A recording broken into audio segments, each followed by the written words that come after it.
Hello there, and welcome back to War Thunder. So this is the Strv 101, and I want to talk about the 101, how to play this tank. Sorry, couldn't really avoid that one later on. But before I go into this is a tank that I actually had surprising amounts of fun in. Point number one. Point number two, this is Normandy mission. Conquest number 2. As you can see, the objective, the A capture point, is on the seaside, which I think leads me to a daring gameplay style. And the STRV 101 in its core, in its nutshell, is nothing but a Centurion Mark 10. However, you're losing the hash round, gaining therefore a random, really uninteresting HE shell. Best to shoot down helicopters, really. Anyways, so the enemy is capturing already A. I've barely come out of the spawn, so halfway to the objective. And I think to myself, well, what should I do? Well, first of all, let's delete this pesky BMP-1. But it seems like he's not the only one in the cap. And so I think to myself, well, what to do right now? I really can't go through the open, right? I mean, I get killed. Should I just simply wait here and let the enemy become impatient? I'm not quite so sure. As you can see, a big part of my team is going south. Hey, the objective is in the north, boys. Hello. Aww. Okay, let's go, and let's just see if we can make it. If I get killed here, just get into the next match, because I have no interest in waiting like 10-15 minutes to lose a match where then my team is just not really going for the objective and trying to win. And funnily enough, here there is some interesting concrete work, and funnily enough, well, there is nobody to snipe me. Seems like the enemy team is a little bit overconfident. Did I just bounce here on another BMP-1? Okay. Okay, that's 2 kills, and it seems like I have a good chance now to get into the objective. And the rest of the gameplay, well, I don't want to do any sort of spoilers here, but again, look where my team is going. They're going straight for the enemy spawn. They have no interest in going for the objective. And the enemy team is also going through our team in the city, and they're already killing our tanks on our side of the map. Oh, okay. You know, those are the things where I just, after so many years of playing War Thunder, looking at some recorded footage, it always baffles me. And also, I hear another tank. So, okay, let's be careful here. But I have to push this guy out of the cap, one way or the other. And so let's reduce the amount of crew step by step. And to be honest, just a second was missing and I would have gotten his gun barrel. But he's now aware that I'm here. And T-54-47 has now one disadvantage. Its gun mantlet got nerfed seriously, from 200mm to 100mm, which comes a few years late. So here I was extremely lucky to bounce a shot, and that allows me to go for the disabling shot. In former times, that shell would have not damaged him enough. And again, we go here for the ammo in the back of the turret. Beautiful. Okay, and I immediately smoke up, taking no chances, then finally to get sniped from the enemy's spawn. No, and we are capping. In this tank, a Centurion Mark 10, which is infamous for its blistering speed. Oh wait, those are the Italian cars. Sorry. So now I'm just looking around, okay? Where is the rest of my team? Where is anybody? Just look where my team has evaporated. There are 4 tanks in the city and 1 SPA outside. And the rest just is now respawning. Okay, good disabling shot, and we get a kill assist on the T-44-100. Now, the one problem that I have with this tank is that it is oh so unmaneuverable. It takes forever to turn around, and this is not an exaggeration. And again, I hear some enemy tank, and let's be... oh, hello there. Is that another Centurion? I believe it is. And so I disabled 2 of the crew member, lower glacis. Thank you very much.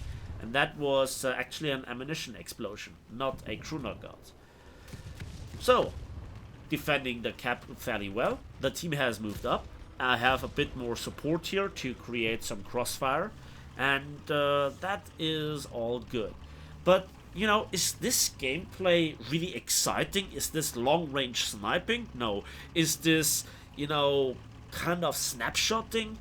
A little bit. Is this just what you want to play this tank with for? That is a good question.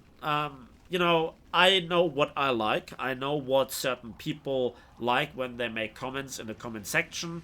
When I talk to a lot of my clan members, my friends, and other people that I just meet from time to time on TeamSpeak and on Discord. You know, all those things coming together, I get a certain impression what a certain part of the community likes and dislikes. The funny part is, the first few matches that I had with this tank were on large open maps, and I absolutely loved it. By the way, the tank is more or less stock. So the funny thing was just simply I could snipe with this tank. This is why I have such an excessive amount of ammunition here with me, because I ran nearly out of ammunition in another battle where I just pumped in the shots at long ranges at heavily armored targets, and you know, I had a stock gun. So I missed a lot of shots.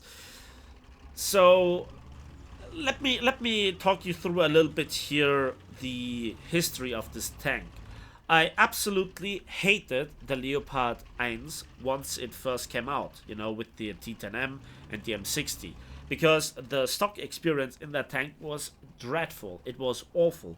It was some of the worst experience ever. Hearing an airplane, having none of this shit, let's smoke up.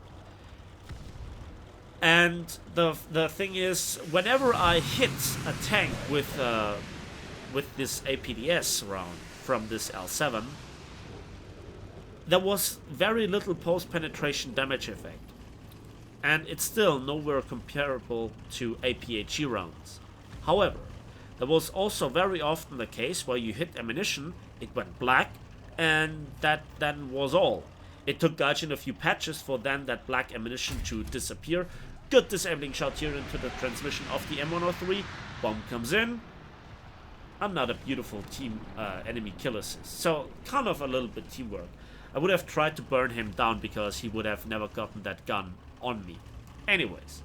So then when I grinded up the British tech tree, I came across, you know, some issues with the AP rounds for the British tanks that just were not really that great back in the days when I played them. With the introduction of the French tanks, the post-penetration damage effect on pure AP rounds was significantly enhanced, improved, whatever you want to call it, buffed basically. And when then I came across the 20-pounder APDS, it was just so good. But when I played then the Centurion Mark 10, it all came back to the Leopard 1 experience. It was awful, dreadful, hated it. Now, in this tank, after several buffs, reworks, nerfs, etc., I think that the STRV 101, which is practically a Centurion Mark 10, it feels alright. And I still think it really sucks in city combat. But it is a really decent mid to long range tank. I just love, by the way, now the L7 with the APDS round. And I had just the luck that I ended up very often with this tank as the top dog. You know, battle rating 7.7 being top tier. That is something that I personally really love, especially with a stock tank. So again, this is not very exciting gameplay to watch, but I'm playing the objective. But for that, I don't get extra civil line nor RP. However, I'm defending the objective. And for all the kills and kill assists and the capping that I got now, if I win, I get significantly more RP and civil lines. If you haven't noticed, I'm still grinding the Swedish tech tree. Not just the Swedish tech tree, but kind of as well. So we already have 4 kills. one dude has already, I think, 8 kills, but he has died very often. And as long as I don't get here magically some more kills... Oh, hello there. Well, that was poor play by him. And now it's a hull break. Very interesting, Gaijin. Very interesting. The first time I hit him there, it wasn't. Oh well. Just Russian magic, I guess. Anyways, that was the 5th kill. And again, I love to just look around and spot the enemies that try to make a play and then trying to intercept them, to kill them, to ruin their fun and play, right? Because when I get into the first 5 minutes of a game alive, I get kind of the blood taste. Then I want to win. If I die the first few minutes and I just see my team crumbling and getting farmed big time, that is just for me a waste of time. Next match be it. A lot of people would disagree and boo lineup. But here is one thing about lineups. You first have to get them, and then you have to upgrade all the tanks and SPA and the planes and the ordnance for that said planes. You know, it's a very long grind if you really want to play with lineups. Some people absolutely love this. Some people said that this is all that is War Thunder is around. I call it the throwaway mentality, that nobody cares about the single tank.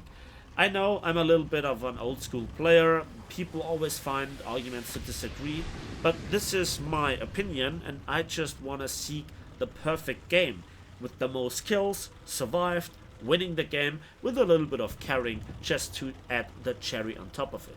And that is me winning the battle. 2 kill assists, 5 kills, 1 cap, just under 2000 score. So let's have a look at the post-battle results.